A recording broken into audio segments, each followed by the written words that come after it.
نحمده ونصلي ونسلم على رسوله الكريم أما بعد. Rasulullah sallallahu alaihi wasallam mentioned in a hadith of Sahih Muslim, as reported by Sayyidina Abu Huraira radiyallahu ta'ala an, when the Jama'ah started, there is no prayer. Means one should not pray individually when the Jama'ah or the congregation has started.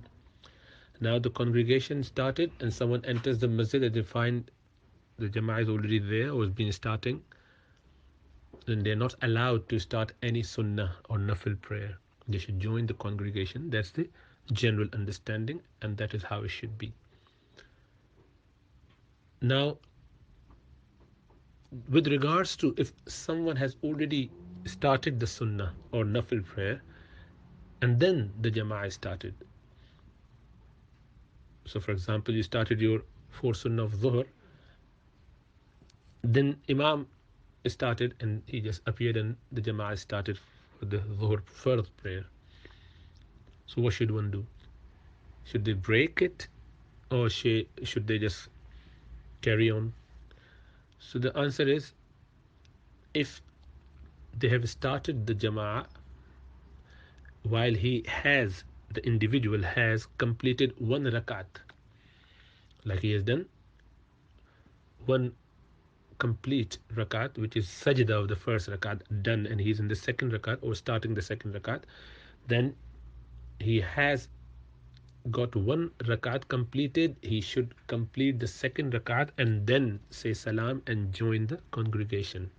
But the second rakah should be done relatively quickly, only to do the essentials and then get it completed to two rakah, so that it doesn't become null and void, because of the saying of Allah subhanahu wa ta'ala, La tubtilu a'malikum, do not waste your good deeds.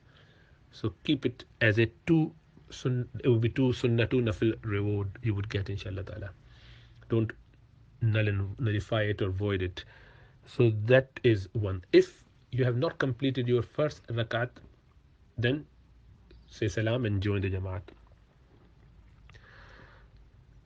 If on the other hand you have done three rakat, then complete the fourth.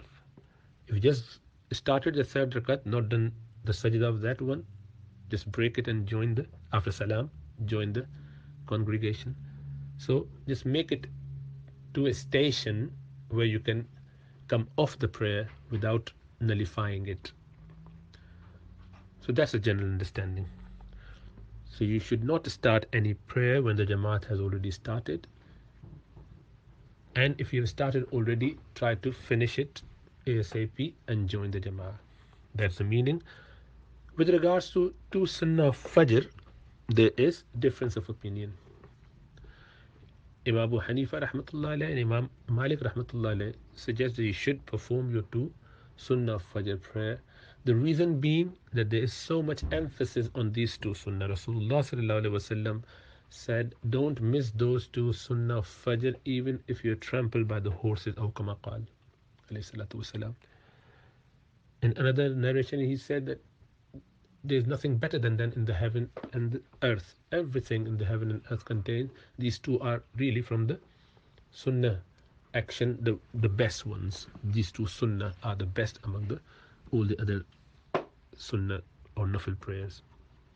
So they're very, very emphasized and very important two Sunnahs. Rasulullah sallallahu alaihi wasallam wouldn't even miss these while he's traveling.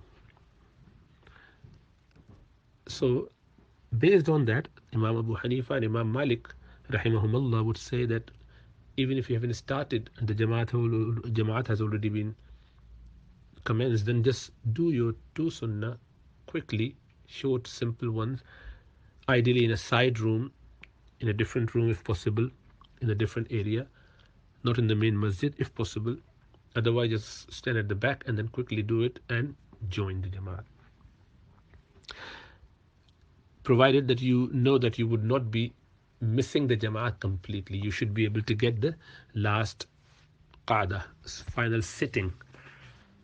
Well, obviously, normally the first rakat and the second rakat recitation is quite long in Fajr prayer, 5 minutes each roughly. Then one has the chance of doing their two sunnah quickly in 2 minutes and joining. So they wouldn't even miss one rakat. they came too late, then obviously there's a chance that they miss it. If they think that they would miss the second rakat as well, like Imam would say salam, then they shouldn't do sunnah. They just skip it and join the Jamaat. Other Imams would take the view that this is a clear prohibition. We should just stick to that and join the Jamaat. But there's Sahaba who actually practiced this as well, as appeared in some of the Musannaf collections, Abdul Razak, for example, and others.